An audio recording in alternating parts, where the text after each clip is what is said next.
So first of all, some basic level setting. People talk about boards in a very generic sense. So we just want to be very clear about what we're talking about. Today, we're talking about non-executive boards. There are companies which have executive boards, particularly companies from German origin, Germanic, so Swiss German companies. Very often people will tell you, I'm on the board of the company.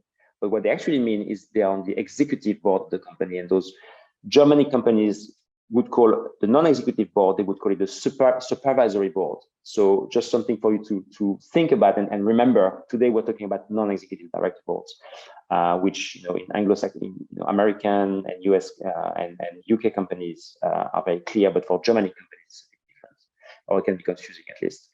And then we have some of those companies are publicly listed, and that comes with certain level of requirement for board members. Some of those companies are private, including from private equity, different level of requirements. Some companies have advisory boards, which are also non-executive, but have different level of sort of compliance associated. And of course, some companies are non-profit companies, and they also have boards.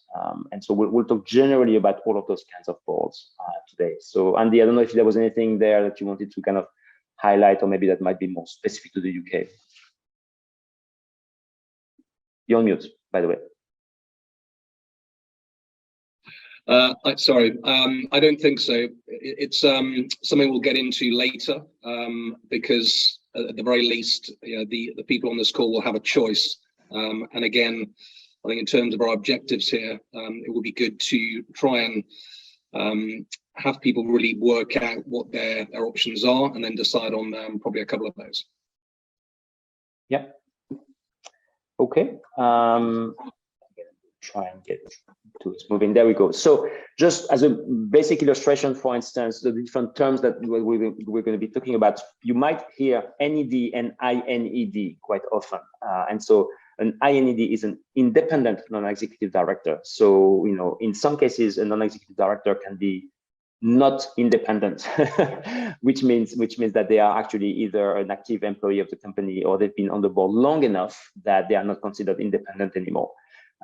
So today, in most cases, we'll be talking about NEDs, non-executive directors. Some executive directors are, as it suggests, executives of the company. So they have an official day-to-day role with the management of the company. As an example, Tim Cook, for instance, you might know of, which is the CEO of Apple.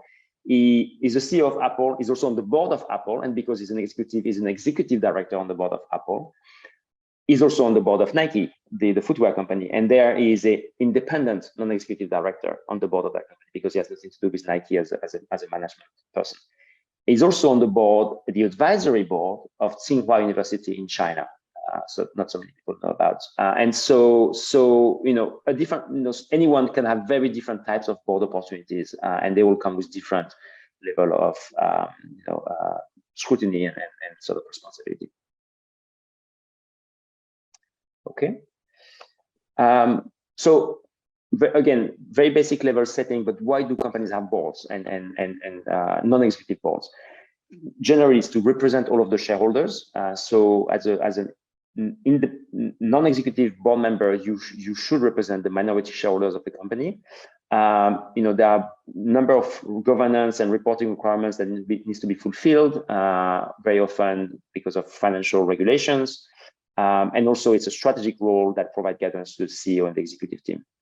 Those are the main parameters. In addition, anything to do with capital markets, major financing or governance events, major risk control and risk management activities will be sort of overseen by the board, as well as CEO succession, typically.